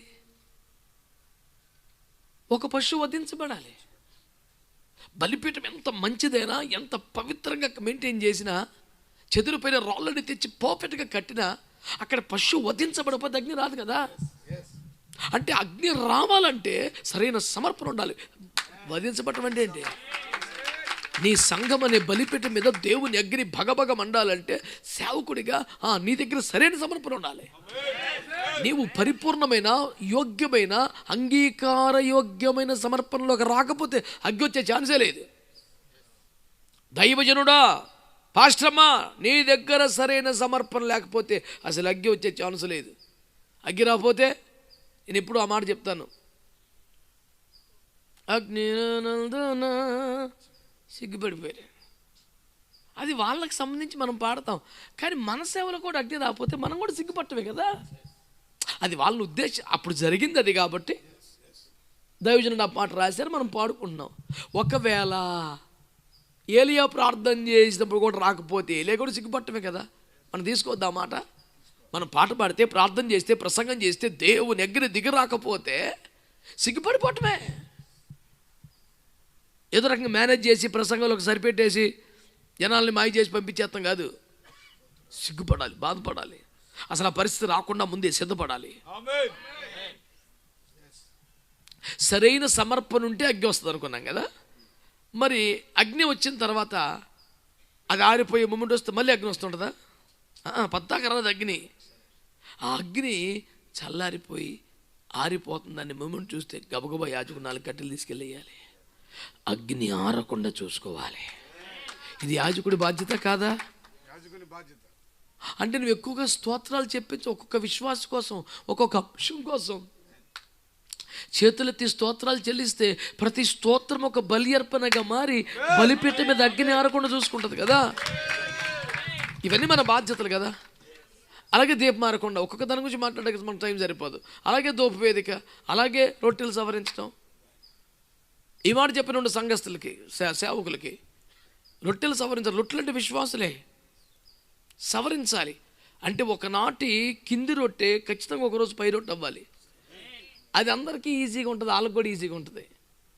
కానీ పై రొట్టె కింది రొట్టె అవ్వాలంటే మాత్రం ఆడికి కష్టమే, మనకు కష్టమే. అంటే బాత్రూముల దగ్గర పరిచయం చేసేవాడిని బలిపీఠం ఎక్కించి పరిచయం చేయించడం, కింది రొట్టెని పైకి తేవటం, అది ఆడికి సంతోషం, మనకు సంతోషమే. ఎక్కడో అంట్లు కడుక్కునే పిల్లడు బాతులు కడిగే పిల్లడు రోజున మహిమ కలిగిన సేవ చేస్తున్నాడు అనడం అద్భుతంగా వాడబడి మనకి హ్యాపీగా ఉంటుంది, ఆడికి హ్యాపీగా ఉంటుంది. కానీ స్టేజ్ మీద నడిపించి బలంగా వాడబడే ఉన్న తీసుకెళ్ళి లెటర్లు కడిగించాలంటే మనకి కష్టమే, ఆడికి కష్టమే. కానీ యాజకుడు డ్యూటీలో ఒక డ్యూటీ అంటే రొట్టెలు సవరించాలి. పై రొట్టెని మధ్యలో పెట్టాలి, మధ్య రొట్టెని కింద పెట్టాలి, రకరకాలుగా చేయాలా. ఆయన ఎప్పుడు ఐఎఫ్జేలో విజ్ఞాపనలు నడిపిస్తాడు కాబట్టి ఆయన నడిపించాలని కాదు. ఎప్పుడు స్టేజ్ మీద నడిపించేవాడు రేపు పొద్దున భోజనాలు వడ్డించాల్సి రావచ్చు,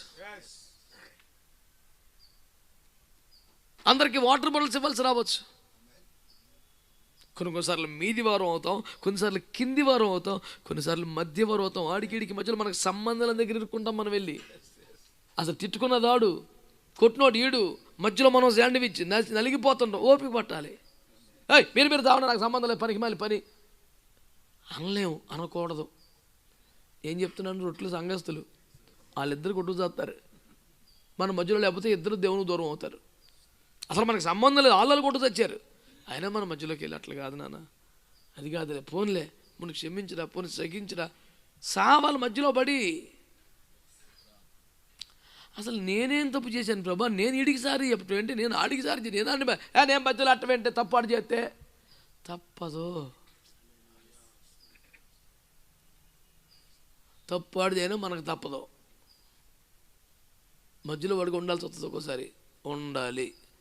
నేనేమి మధ్యవర్తిత్వానికి, ఈ పెళ్లి సంబంధాలకి, ఈ పంచాయతీలకి, తగులకి సావమని చెప్పట్లా. పద్దాక సంఘములో ఏదైనా సమస్య వస్తే నాకేం సంబంధం, వాళ్ళు చత్తారని వదిలేయకూడదు కదా. అంతవరకే నా పాత్ర పరిమితం. నేను మధ్యవర్తి రచ్చబడి మీద కూర్చొని ఊర్లో పంచాయతీలు చేయని నీకు లోతుగాడికి తేడా ఉండదు. అట్టయితే సెంట్రల్ కూర్చొని అందరికి తీర్పులు చెప్తావు, తగలబడి చెప్తావు, అందరికీ తీర్పులు బాగా చెప్తాడు. ఈ బాబు కొమ్మ మీదకి తీర్పు వచ్చేసింది. మన కాని పని మనకి ఎందుకండి?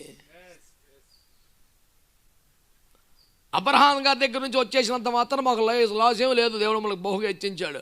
రాజులు ఇక్కడ, ఫ్రెండ్స్ ఇక్కడ, జడ్జి పోస్ట్ ఎక్కడ, మరి భార్య అక్కడ, ఉప్పు అక్కడ, పిల్లలు ఏమయ్యారు ఇక చెప్పపోతమే కరెక్ట్.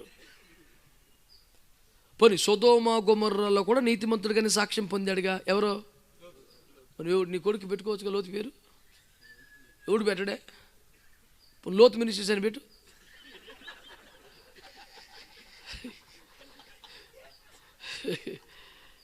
సొదొమ గొమొర్రాలో కూడా పరిశుద్ధుడుగా సాక్ష్యాన్ని కాపాడుకున్నాడు పేరు ఎవడు ఎందుకు పెట్టుకోడు? ఎవడు కావాలి నీ స్వనీతి, దేవుని చిత్తంలో ఉన్నావు లేవు అంతవరకే. హలో, సొదొమలో కూడా నీతిమంతుడు ఎక్కడ ఉండు, అక్కడే. నాకు అక్కర్లా నీ నీతి, నిన్ను మేము ఎగ్జాంపుల్గా పెట్టుకోవాలనుకుంటా, నువ్వు మాకు మోడల్ కానే కాదు. అక్కడ జడ్జిగా ఉండే కానీ అబ్రహాం కొంపలో పాలేరుగా ఉంటే ఇయ్యాలగత రేపైనా రేంజ్ వస్తుంది. దేవునికి స్తోత్రం కలుగునుగా. సొదొమలో జడ్జి పోస్ట్ కావాలి, అబ్రహాం కూడా అరలో పాలేరు పోస్ట్ అయినా బెటరే. పేద పాలేరు ఎలియాజరు పరిశుద్ధాత్మతో పోల్చదగిన క్యారెక్టర్ అయ్యాడండి. ఆయన గౌరవం ఏంటి? బెతియోలు కొంపకెళ్తే ఏమన్నారు? యెహోవా వలన ఆశీర్వదించబడిన వాడలోనికి రమ్ము. సార్ నేను కాదు, మా దేవుడు మా యజమానిని బహుగా ఆశ్రయించాడు. తెలుసులే, నువ్వు కూడా ఇంచుమించు అంతేరా. అబ్రహామే వస్తే ఎంత గౌరవం ఇస్తారో పాలేరు ఎలీయజర్కి అంత గౌరవం వచ్చింది సార్. యువతల ఏమటా సోదోమలో చేపట్లా కూర్చారు బయటికి. అది ఆయనకు వచ్చిన గౌరవం. Quality sir. ఏమి లోతేమి చెడిపోలేదే, వ్యభిచారం చేయలేదే, విగ్రహారం చేయలేదే, విగ్రహార్పితాలు తినలేదు, ఎక్కడ రాజీ పడిపోలేదే, ఒక రేంజ్ మెయింటైన్ చేశాడు, రాజులతో ఫ్రెండ్షిప్ చేశాడుగా. చేసావు ఫ్రెండ్షిప్. ₹1 మాట చెప్తాను, కడుపులో పెట్టుకో. రాజుల స్నేహం, పరిశుద్ధుల సహవాసం కాలిగోటికి రాదు. రాసి పెట్టుకొని ఇష్టమే కాదు. కొంచెం నేను హై సొసైటీలో ఉంటానండి, పెద్ద పెద్ద వాళ్ళతో బాగా రాసుకో. ఒక పాస్టర్ గారి ఇంటికి వెళ్ళాను, మీరు ఏమనుకోబాకండి. పాస్టర్ గారి ఇంటికి వెళ్తే యూ షేప్లో ఉన్నాయి ఫోటోలు, ఈ ఫోటోలు మండిపోను. సర్పంచ్ కాడ నుంచి ఎమ్మెల్యే గారి దాకా ఒక్కొక్కరితో దిగిన దండేసిన ఫోటోలు, చాలు ఫోటోలు ఎల్లంగానే అట్లా నోరు ఎల్లబెట్టుకొని చూస్తుంటే నా సంభ్రమాశ్చర్యాలను గ్రహించినటువంటి సదరు కార్యకర్త, సారీ పాస్టర్ గారు, దేవుని కృపలో మేము కొంచెం ఎవరైనా మన ఇంటికి వస్తారు, మనం వెళ్తే కొంచెం పెద్ద పెద్ద వాళ్ళతో అందరూ ఆశ్చర్యపోతుంటారండి. దేవుడిచ్చిన ఆధిక్యతను బట్టి నేను కూడా ఆశ్చర్యపోతున్నా అన్న. అయ్యి బాబాయ్ అయ్యగారు అన్నాడు. నా ఆశ్చర్యం ఏంటి అడగవేరా అన్నాను. ఏంటి అన్నయ్య చెప్పు అన్నాడు. ఒక్క పాస్టర్తో కూడా ఫోటో లేదేరా అన్న.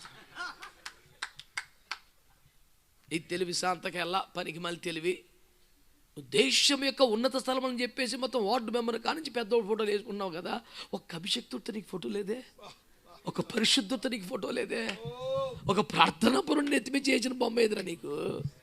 పనికి మళ్ళీ పని. అయ్యో ఉన్నదాన్ని బట్టి మెచ్చుకో, ఎప్పుడు లేని దాన్ని బట్టి తిడతావు నువ్వు. అప్పటికీ మారు మనసు రాలా, అప్పటికీ మారు మనసు రాలా.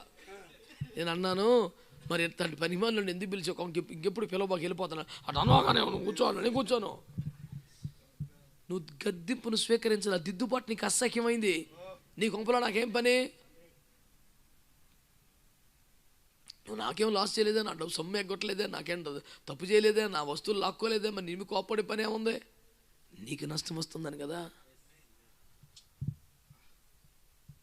కమ్మగా నీ కొంపకి ఆకెత్తే నాలుగు మెచ్చుకుంటే పొగిడితే 4 మొక్కలు తిండి ఎడతావు, సందయించి పంపుతావు, తిట్టి మళ్ళీ నిన్ను ఏడిపించి బయటకు వస్తావు ఎందుకురా, నాకేం బుర్రలేక. అయిపోయిందని పెట్టేసింది గంటకు అలారం ఇందాకే. నీ అలారం చల్లదు ఎక్కడ, నాకే వినిపిస్తున్నావా? దేవుడి మాట తప్ప దేవుడి మాట బా వినమంటారా? అది చెయ్యి, ఏకగ్రీవ తీర్మానం, దేవుని స్తోత్రం. హల్లెలూయా. యాజక క్రమం, యాజక ధర్మం, మూడోది యాజక మర్యాద. దాన్ని చెప్పుకుంటూ పోతే అంత ఏముంటుంది, టైం అయిపోతుంది, అలారం వినిపిస్తున్నారుగా కాబట్టి తగ్గించుకుంటున్నాం. అంటే యాజక మర్యాద. ఇందాకటి ఏమన్నాను, బాధ్యత అన్నాను. దీన్ని ఏమన్నా తెలుసా, స్వభావం, క్యారెక్టర్. ఈ మర్యాదను కాపాడుకోవాలంటే ఏంటి, కాస్ట్లీ బట్టలు వేసుకోవాలనా, ఒక రేంజ్ మెయింటైన్ చేయాలనా. మొన్న ఒక పాస్టర్ గారు అంటాడు, వీడి తిప్పలు మండిపోను అన్న, కడుపులో గంజి లేకపోయినా సొక్కగా ఉండాలన్న అన్నాడు. ఊరిని సిద్ధాంతం మండిపోను అనో. అసలు కడుపులో లేకపోయినా పర్లేదని ఆ నీళ్ళు తాగుతాను, సొక్కక మట్టి గంజి ఉండాలి. నీకు అక్కడికి స్టోరీ చెప్పాను, ప్రభు ఇంత నమ్మకంగా సేవ చేస్తుంటే నాకు ఎందుకయ్యా గంజి కూడా పోయట్లేదు అన్నాడంట. నీకు పోసిన గంజి చొక్కాకు పోసేవరు నువ్వు, అన్నాడంటే యేసు ప్రభు. అయ్యో ఈ గంజి నాకు పోసావా అంటే, మరి నీ సొక్కకు పోసాను అంటారా గంజి, నేను నాకైతే నాకు సేవకుడు ఎక్కువరా అని యేసు ప్రభు అన్నాడంట. దేవుడికి స్తోత్రం. మర్యాద ఉండండి. ఆ మర్యాద నీ వస్త్రధారణ కంటే కూడా, వస్త్రధారణ ఖచ్చితంగా మర్యాద ఉండాలి, నేను కాదంటలా, నీ స్వభావానికి ఎక్కువ, క్యారెక్టర్కి ఎక్కువ. నువ్వు తెల్లని వస్త్రాలు వేసుకొని గంజి పెట్టి ఇస్త్రీ చేసుకొని సంస్కారవంతంగా తయారై ఒక కాని మాట పలికితే, కాని చోట కూర్చుంటే, విశాఖపట్నం స్టీల్ ప్లాంట్ దగ్గర గొర్రెవానిపాలెం అనే చోట గ్రామంలో, టాకింగ్ అబౌట్ 2000, 450 రూపాయలకు ఒక ఇల్లు తీసుకొని అందులో ఉంటున్నప్పుడు సాయంకాలం పూట ఆకలిగా ఉంది, మంచి అన్నం కూర వండుకొని తినేంత కానుక లేదు, ఇంట్లో బియ్యం లేవు.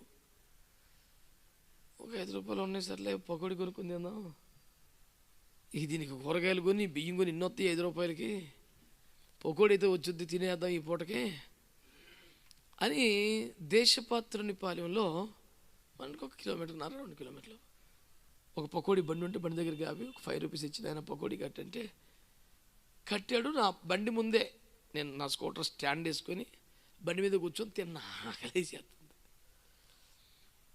ఆకలికి రుచి ఎరగదేమో వాడు కూడా బాగా చేశాడు, మంచి ఆస్వాదిస్తున్నా. ఈలోపు ఒక పాస్ట్ గారు ఆ వైపున వెళ్తూ, అన్నా ఏడన్నా నువ్వు అన్నాడు. నేనేం చేశాను, పకోడీ తింటే తప్ప, పాస్ట్ గారు పకోడీ తినకూడదా, ఊరుగానా నువ్వు కూడా నేనేం చేశాను రా, పకోడీ తింటే ఆ ఊరుగానా నువ్వు అంటే చెప్పాను, నువ్వు ఏమన్నా మాడుతున్నామంటే తింటే తిన్నావు కానీ మరి ఎక్కడ తింటున్నావేంటి అన్నాడు. చూస్తే అక్కడ బార్ షాప్ ఉంది, నా మొహానికి అది చూసావలా నేను. ఆ రోడ్డు మీద పకోడీ బండి పెట్టుకున్నాడు, బస్ స్టాండ్ వేసాను, పకోడీ 5 రూపాయలు కొనుక్కొని నా బోతికి అది తిందామంతా అదే తిండి, ఆకలేసి నేను చేస్తున్నా. అంటే సేవకుడు ఎంత జాగ్రత్తగా ఉండాలి చూడండి.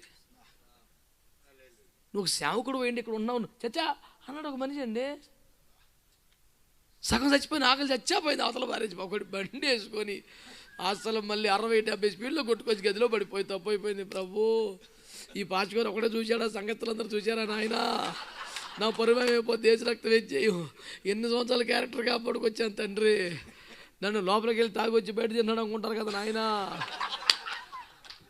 యాజకుడు మర్యాదను కాపాడుకోవాలి సార్, ఎక్కడ పడితే అక్కడ కూర్చోకూడదు, ఏది పడితే తినకూడదు, అవసరమైతే ఆకలికి మాడాలి, తిప్పులు పడాలి. మీరేమనుకోపోతే ఒక మాట అంటానన్నా, సేవలో నేను రోగాలతో రొప్పులతో అలిసిపోయి బలహీనపడి ఏదో ఆ మాత్రం తింటే సరిపోయిపోయారనికి వచ్చాను. యవనస్తులకు పరిచయం, వాళ్ళు మంచి ఆరోగ్యవంతులు, వయసులో ఉన్నారు, మంచిగా తింటారు కదా,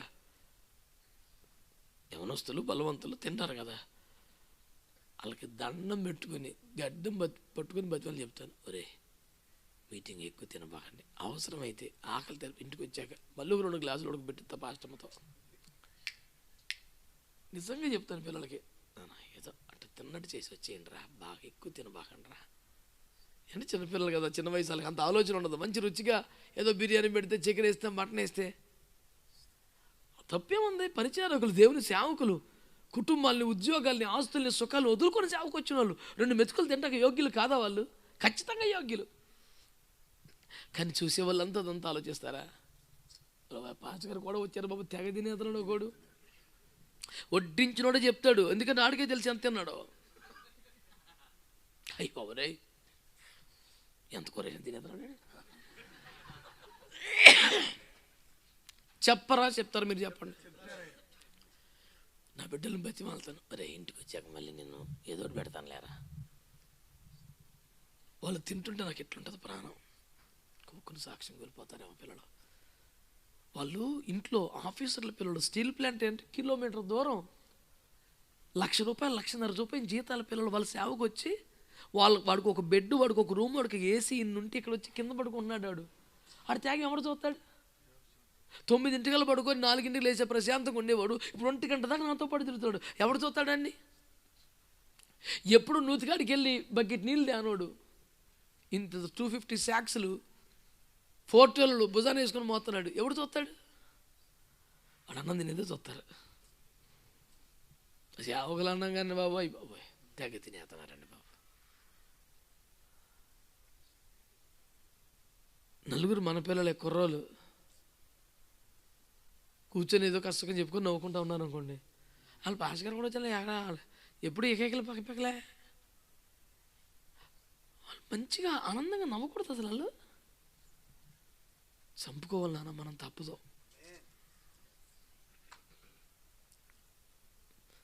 మా పిల్లడు ఒకడు ఉన్నాడు, అంకుల్ ఆడి గురించి మనకెందుకు అంకుల్ అంటాడు. ఆడు చిన్న వయసు 14-15 సంవత్సరాలు, వాడికి ఏం అర్థం అవుద్ది ఈ దరిచిన ఈ భారం.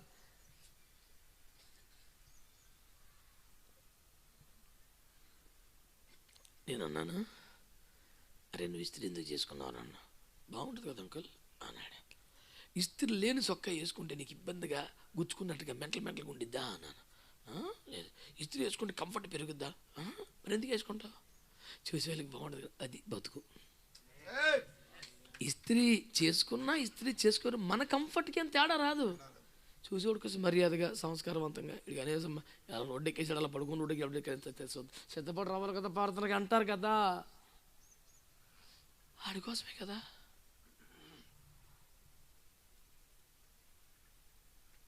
నా చేతులతో నేను ఉండి పెడతాను అవసరం నా బిడ్డలకి.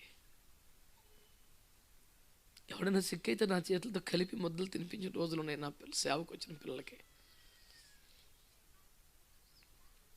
నన్ను ప్రేమించి నా గౌరవ స్థానానికి తగినట్టుగా నాకు ఇచ్చిన వస్తువులు వాళ్ళకి తీసుకెళ్ళి పిల్లలకి వేసుకుంటారా. అయ్యా లేదురా, ఇంత ప్రేమ చూపించిన ఒక మాట చెప్తాను, బయటికి వెళ్ళినప్పుడు కొంచెమే తినరా. వాళ్ళు బాక్సులు మోసి కట్టి స్టేజీలు వేసి చచ్చిపోయి ఆకలి మండిపోతుంటుంది. కానీ ఏదో ఒక మూల నేను కూర్చుంటా, నన్ను చూస్తారు. సరే అవి చెప్పాడుగా వద్దులే. ఖచ్చితంగా నా భార్య ఇంటికి వచ్చేప్పటికి రాత్రి 12-1 గంట వేళ వేడిగా ఏదో చేసి పెడతాను తలకి. ఆ ఆరోగ్యం ఆ వయసు అయిన చూసి అమ్మ మేము భోజనం చేసి వచ్చామమ్మా అంటారు. వీళ్ళు పర్లేదు లేరా, తటపదారిస్తారు. ఏయ్ మీకోసం వండిందమ్మా తినండిలే అంటే వీళ్ళు కూర్చుంటారు. వచ్చి వాళ్ళతో కడుపు నిండా తింటుంటే నాకు కళ్ళీళ్ళు వస్తాయి. పిల్లల్ని కడుపు నిండా తినలేం లేదు అనే బాధ ఉంటుంది ఒక మూల. కానీ పాపిష్టి సమాజం కొంచెం తినొచ్చేయండి చాలు. ఎంత గాయం అనిపిస్తుంది తెలుసు అట్లా మాట్లాడుతుంటే. వాళ్ళు ఎన్ని వదులుకొని వచ్చారు సేవకు, ఎవడికి అక్కర్లా. వాడు కడుపుండి తింటాడు, ఎప్పటి నుంచి తినలేదో ఎవడికి అక్కర్లా. ఇప్పుడు తింటే మళ్ళీ ఎన్ని రోజులు తింటాడో ఎవడికి అక్కర్లా. ఇంత మాటలు అనేస్తారు. నేను యవన సేవకులు ఉన్నారు కనుక చెప్తున్నాను, ఎన్నో విషయాలు ఇంకా ఉన్నాయి. కానీ మర్యాద కాపాడుకున్నానా. పొగరుగా ఉండమని కాదు, రోషంగా ఉండండి. రోషం వేరు పొగరు వేరు కదా. మీ మాటలో కానీ మీ బాడీ లాంగ్వేజ్లో కానీ ఎక్కడ పొగరు గర్వం కనపడవద్దు. కానీ దిగజారిపోకండి, రోషంగా ఉండండి. యాజకుని క్రమం, యాజకుని ధర్మం, యాజకుని మర్యాద. లాస్ట్ యాజకుని వంతు. ప్రజలందరూ బయట ప్రార్థన చేస్తున్నారు. అప్పటికే 70-80 సంవత్సరాల వయసు వచ్చింది. అయినా తన వంతు ధూపం తనే వేస్తూనే ఉన్నాడు. మనం ప్రార్థనా పరులు తయారు చేశాం కనుక, మనం సేవకులను తయారు చేశాం కనుక, వాళ్ళందరూ ధూపం వేస్తారు కనుక మనకు అక్కర్లేదా? మన వంతు మనం చేద్దాం, మన వంతు మనం చేద్దాం. 4 మాటలు. యాజక క్రమం, యాజక ధర్మం, యాజక మర్యాద, యాజకుని వంతు. ఏంటివన్నీ? వాగ్దానములు నెరవేరు కాలం మనకి ఇంకా ఎదురు చూస్తూ ఉండగా, మనము కటాక్షింపబడిన దినములు రాబోతూ ఉండగా, ఈలోపు మన క్రమంలో మన ధర్మాన్ని మన మర్యాదను కాపాడుకుంటూ మన వంతు చేద్దాం. ఇయ్యాలిగత రేపైనా వాగ్దానం నెరవేరే దినం వస్తుంది, కటాక్షింపబడి దినాలు వస్తాయి. ఈలోపు ఇవన్నీ కాపాడుకుందాం. కృప సమృద్ధిగా మనకు అనుగ్రహించబడును గాక. ప్రార్థన చేద్దామా?